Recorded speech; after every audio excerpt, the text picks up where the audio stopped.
Imagine que tu reçois un appel demain qui t'informe que tu as perdu ton emploi. Ton compte bancaire est presque vide. Et soudain, tu te retrouves à faire face à la décision la plus difficile de ta vie. Comment vas-tu vivre, toi et ta famille, dans les mois à venir? Arrête-toi un instant. Imagine ce scénario sérieusement. Pas de salaire, pas d'économie.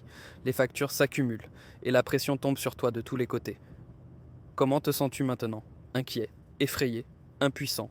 Si tu ressens de la peur, même pour un instant, cette vidéo pourrait sauver ta vie financière. Car la vérité simple est celle la suivante. Ceux qui survivent financièrement dans les moments difficiles ne sont pas nécessairement les plus riches, mais ceux qui sont les mieux préparés. Aujourd'hui, je vais te guider étape par étape. Comment économiser intelligemment, même avec un petit revenu. Comment construire un filet de sécurité financière qui te protège, toi et ta famille. Et comment faire de l'épargne une habitude quotidienne sans te sentir privé. Ne pars pas, car ce guide pratique pourrait être l'un des plus importants que tu verras cette année. Ton avenir financier commence ici, et dès aujourd'hui.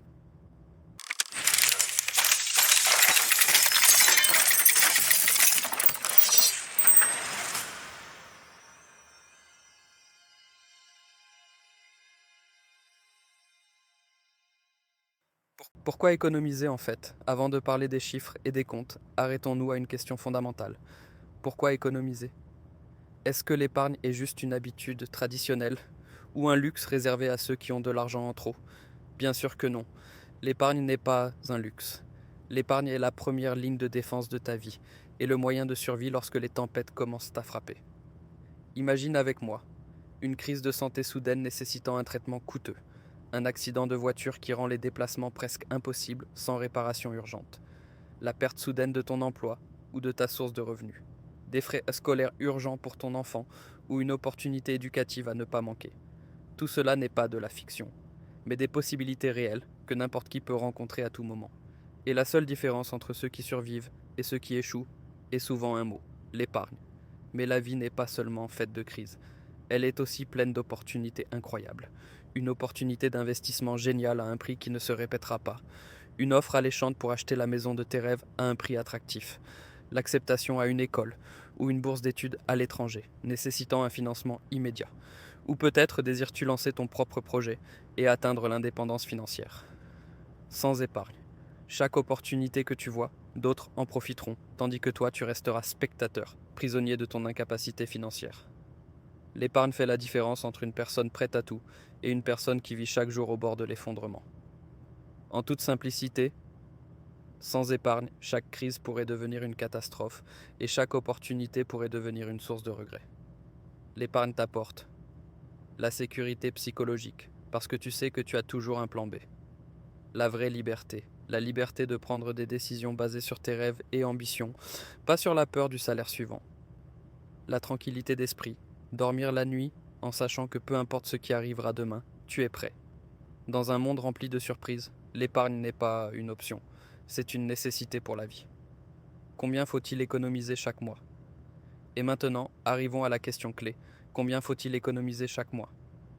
La réponse varie en fonction de chaque situation, mais il existe des principes universels sur lesquels nous pouvons tous nous baser. Le premier facteur, le revenu mensuel. La règle d'or dit: épargne un pourcentage de ton revenu, pas un montant fixe. La règle la plus courante est la règle 50-30-20, 50% pour les besoins essentiels, logement, nourriture, facture. 30% pour les désirs et les loisirs, restaurant, shopping, divertissement. 20% pour l'épargne et l'investissement. Petit rappel, si tu veux plus de détails sur la règle 50-30-20 et comment l'appliquer avec des exemples pratiques, j'ai dédié une vidéo spéciale à ce sujet. Tu peux la visionner via le lien dans la description ou à la fin de cette vidéo. Ne la manque pas. Le deuxième facteur, les dépenses mensuelles. Sais-tu vraiment où va ton argent? Est-ce que parfois tu dépenses sans t'en rendre compte pour des choses inutiles? Commence par noter toutes tes dépenses pendant un mois et découvre où tu gaspilles de l'argent. Chaque euro économisé sur des dépenses inutiles devient un euro intelligent qui sert ton avenir. Le troisième facteur, tes objectifs financiers. L'épargne sans objectif perd rapidement son sens. Question importante. Pourquoi épargner? Pour créer un fonds d'urgence qui te couvre en cas de crise, pour acheter une maison, pour financer tes études ou celles de tes enfants, pour voyager et découvrir le monde, pour préparer ta retraite en toute sérénité. Plus tes objectifs sont clairs et forts, plus tu auras de facilité à respecter ton épargne. Exemple pratique qui montre la puissance de l'épargne. Voyons des exemples réels avec des chiffres. Exemple 1. Si tu économises 50 € par mois pendant 5 ans sans intérêt, 50 fois 12 fois 5, ceci égale au trémies d'euros. Exemple 2. Si tu peux augmenter ton épargne à 150 € par mois, 150 fois 12 fois 5, 9000 €. Imagine que tu aies 9000 € dans 5 ans, tout en vivant ta vie quotidienne normalement. Comment réussir à adopter l'habitude de l'épargne? Laisse-moi te partager une vérité simple mais puissante. La manière dont la plupart des gens gèrent leur épargne est complètement fausse. La plupart des gens attendent d'avoir payé le loyer, les factures, les loisirs, le café quotidien, les achats impulsifs. Puis ils regardent leur compte bancaire et disent « Ah, il me reste un peu, je vais en économiser une partie. » Mais la plupart du temps, il ne reste rien à économiser. Résultat, mois après mois, année après année, pas de compte d'épargne, pas de fonds d'urgence, ni même un sentiment de contrôle financier. Donc changeons complètement l'équation. La solution intelligente. Économise d'abord, puis dépense ensuite. Dès que tu reçois ton salaire ou tout autre revenu, alloue immédiatement une partie de celui-ci à l'épargne. Ne réfléchis pas, ne tergiverse pas, ne te justifie pas.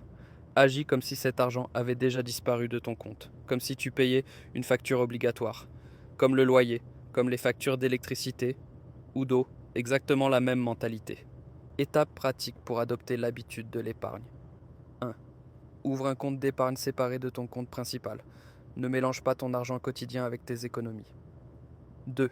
Configure un virement automatique dès le début de chaque mois, juste après avoir reçu ton revenu. Rends l'épargne automatique afin de ne pas dépendre de ta volonté à chaque fois. 3. Fixe un objectif motivant pour ton épargne, comme construire un fonds d'urgence de 5000 € ou économiser pour la mise de fonds pour acheter une maison. 4. Célèbre les petites réussites.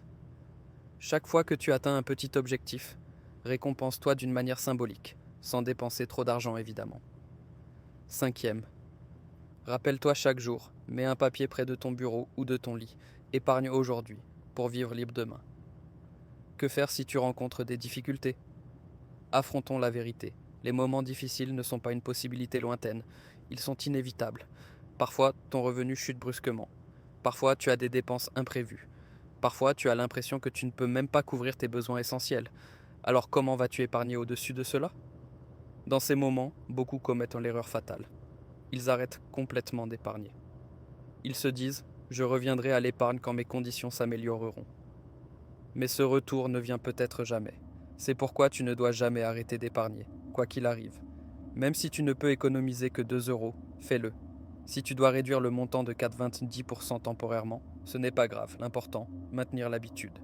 Rappelle-toi, l'épargne n'est pas une course de vitesse mais un voyage à long terme. Que faire en plus pour réduire tes dépenses? Apprends une nouvelle compétence en ligne, comme le design, la programmation, la traduction ou le marketing numérique.